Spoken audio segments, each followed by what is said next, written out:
शिव कथा, राजा, रानी और गरीब आदमी की दिव्य गाथा। प्राचीन काल में अवंतिका नगरी में राजा भूपेंद्र सिंह का शासन था, जो अपने ऐश्वर्य और शक्ति के मद में चूर होकर प्रजा पर अत्याचार करता था।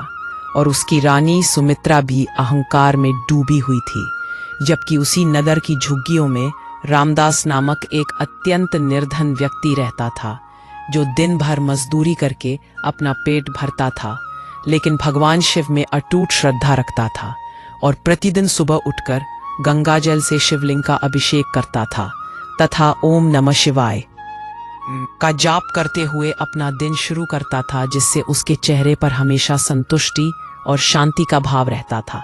वहीं दूसरी ओर राजा भूपेंद्र सिंह ने अपने महल में सोने चांदी के मूर्तियों का संग्रह किया था, लेकिन कभी भी ईश्वर की सच्ची आराधना नहीं की थी, बल्कि केवल दिखावे के लिए बड़े बड़े यज्ञ करवाता था ताकि प्रजा उसे धर्मपरायण समझे, जबकि वास्तव में वह अधर्म के मार्ग पर चलता था और अपनी प्रजा से भारी कर वसूलता था, जिससे गरीब लोग और भी गरीब होते जा रहे थे और अनेकों परिवार भूखमरी के कगार पर पहुंच गए थे।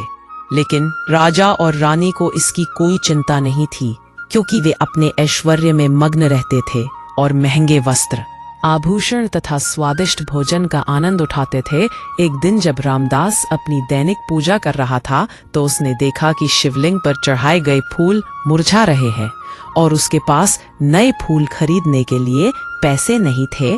तो उसने अपने दिल से भगवान शिव से प्रार्थना की कि हे महादेव, मेरे पास आपको अर्पित करने के लिए कुछ भी नहीं है, लेकिन मेरा प्रेम और श्रद्धा आपके चरणों में समर्पित है और आप जानते हैं कि मैं आपसे कितना प्रेम करता हूँ, तो कृपया इस गरीब भक्त की पूजा को स्वीकार करें।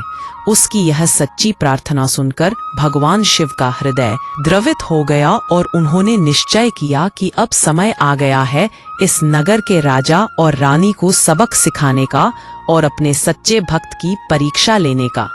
इसलिए उन्होंने एक योजना बनाई और अगले ही दिन एक साधारण ब्राह्मण का रूप धारण करके राजा के दरबार में पहुंचे, जहां राजा भूपेंद्र सिंह अपने सिंहासन पर बैठा था और मंत्रियों से राज्य की चर्चा कर रहा था। तब भगवान शिव ने ब्राह्मण के रूप में राजा से कहा कि हे राजन, मैं एक गरीब ब्राह्मण हूँ और मुझे भोजन की आवश्यकता है, कृपया मुझे कुछ खाने को दें। तो राजा ने घमंड से कहा, अरे ब्राह्मण, तुम नहीं जानते कि मैं कौन हूँ। मैं इस राज्य का राजा हूँ और मेरे पास समय नहीं है तुम जैसे भिखारियों के लिए।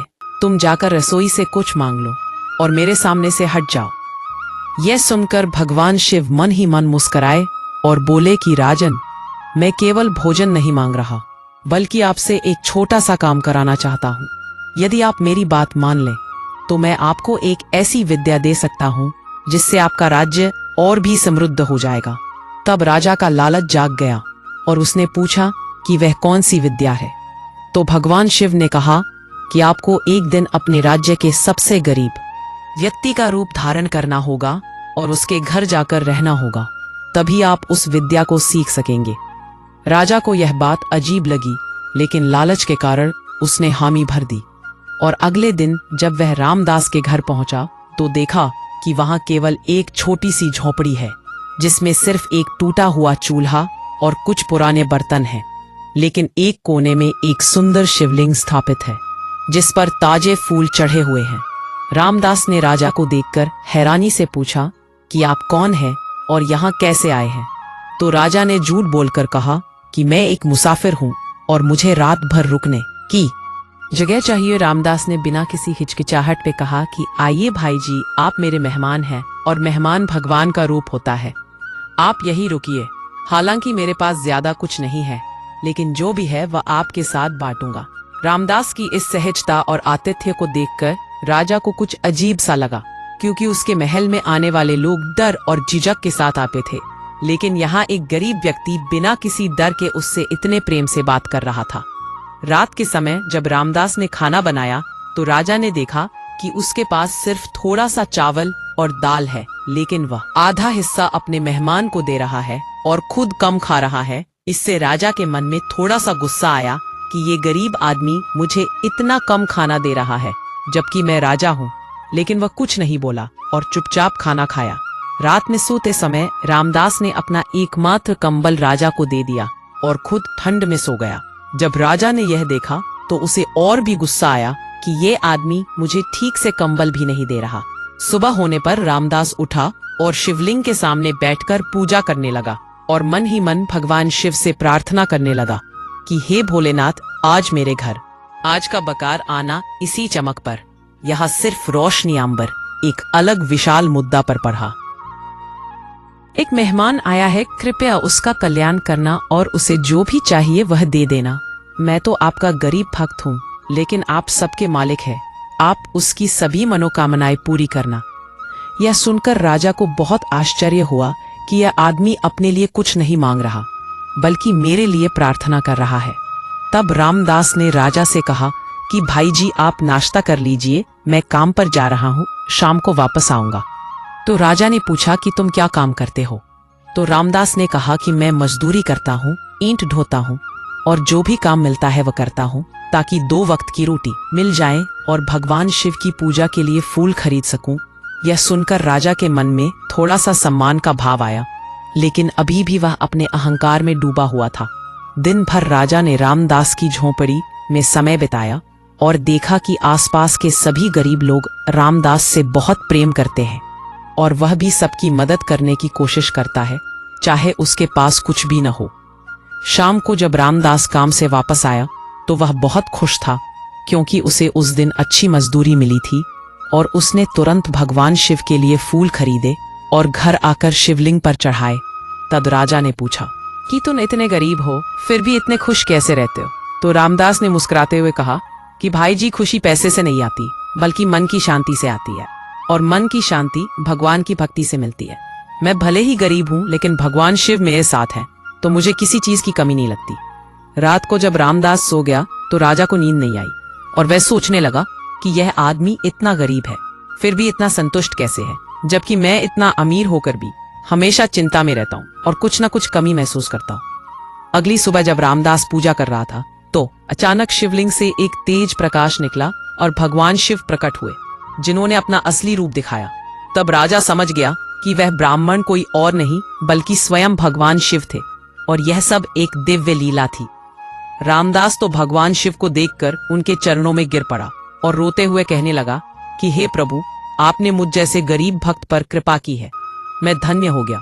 तब भगवान शिव ने कहा कि रामदास, तुम्हारी भक्ति सच्ची है और तुमने कभी भी अपनी गरीबी को अपनी भक्ति में बाधा नहीं बनने दिया।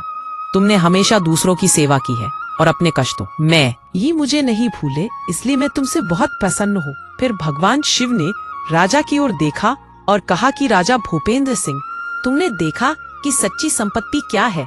यह व्यक्ति तुमसे 1000 गुना गरीब है, लेकिन तुमसे 1000 गुना अमीर भी है, क्योंकि इसके पास प्रेम, दया, सेवा और भक्ति का धन है, जबकि तुम्हारे पास केवल सोना चांदी है जो तुम्हें सच्चा सुख नहीं दे सकता। राजा को अपनी गलती का एहसास हुआ और उसने भगवान शिव से माफी मांगी। तब भगवान शिव ने कहा कि राजन, मैं तुम्हें एक और मौका देता हूँ, तुम अपने राज्य में जाकर प्रजा के कष्टों को दूर करो, अपने अहंकार को त्यागो और एक सच्चे राजा बनी, जो प्रजा का पालक हो, न कि शोषक। तुम्हारी रानी भी अहंकार में डूबी हुई है, उसे भी सच्चाई का पाठ पढ़ाना होगा। यदि तुम ऐसा करोगे तो मैं तुम्हें वह विद्या दूंगा जिससे तुम्हारा राज्य सच में समृद्ध हो जाएगा, लेकिन यदि तुमने फिर से अधर्म का मार्ग अपनाया तो मैं तुम्हारा राज्य छीन लूंगा। यह कहकर भगवान शिव अंतर्धान हो गए। राजा ने रामदास से विदा ली और महल वापस जाकर अपनी रानी सुमित्रा को सारी बात बताई। पहले तो रानी को विश्वास नहीं हुआ, लेकिन जब राजा ने जोर देकर कहा तो वह मान गई और दोनों ने मिलकर अपने राज्य में सुधार करने का निश्चय किया। उन्होंने सबसे पहले सभी अन्यायपूर्ण करों को हटाया और प्रजा के लिए मुफ्त अनाज की व्यवस्था की, गरीबों के लिए मकान बनवाए, स्कूल और अस्पताल खोले तथा हर गांव में शिव मंदिर का निर्माण करवाया। राजा और रानी दोनों ने अपनी विलासिता कम कर दी और सादा जीवन अपनाया। वे रोज मंदिर जाकर भगवान शिव की पूजा करते और प्रजा की समस्याओं को सुनते। कुछ महीनों बाद जब भगवान शिव ने देखा कि राजा सच में बदल गया है, तो वे फिर से ब्राह्मण का रूप धारण किया। करके राजा के पास आए और कहा कि राजन, तुमने सच में अपना जीवन बदल लिया है और एक आदर्श राजा बन गए हो। तुम्हारी प्रजा तुमसे खुश है और तुमने धर्म के मार्ग को अपनाया है, इसलिए मैं तुम्हें वह विद्या देता हूँ जिसका वादा किया था। फिर भगवान शिव ने राजा को राजधर्म की विद्या दी, जिसमें न्याय, दया, सत्य और सेवा के सिद्धांत शामिल थे, और कहा कि यदि तुम इन सिद्धांतों का पालन करते रहोगे तो तुम्हारा राज्य हमेशा समृद्ध रहेगा और तुम्हारा नाम इतिहास में अमर हो जाएगा। इसके बाद राजा ने रामदास को अपने राज्य का मुख्यमंत्री बनाया और कहा कि तुमने मुझे जीवन का सबसे बड़ा पाठ पढ़ाया है।